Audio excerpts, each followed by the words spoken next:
Madam आम्हाला pregnancy plan करायची आहे। अरे वा, मग गर्भधारणेपूर्वी बीजशुद्धी नक्की करून घ्या। बीजशुद्धी म्हणजे काय? बीजशुद्धी म्हणजे स्त्रियांमधील बीज आणि पुरुषांमधील शुक्राणू यामध्ये जे दोष असतात आपण ते नाहीसे करतो आणि प्रेग्नन्सीमध्ये येणारे कॉम्प्लिकेशन्स हे आपण कमी करतो।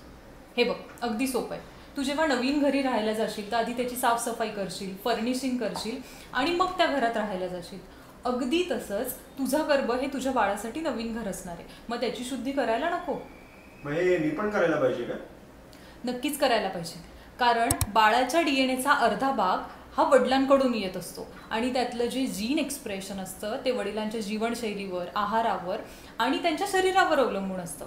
म्हणजेच तुझ्या बाळाचे लुक्स, त्याचा इंटेलिजन्स, त्याचा इमोशनल इंटेलिजन्स हे वडिलांवर अवलंबून आहे। मग आम्ही हे कधी करू? हे किमान 3 महिने अगोदर तरी करायला हवं, कारण पुरुषांमध्ये आज तयार झालेला शुक्राणू हा 90 दिवसांनी बाहेर पडतो, म्हणून किमान 3 महिने अगोदर तरी तुम्ही बीजशुद्धी करणं गरजेचं आहे।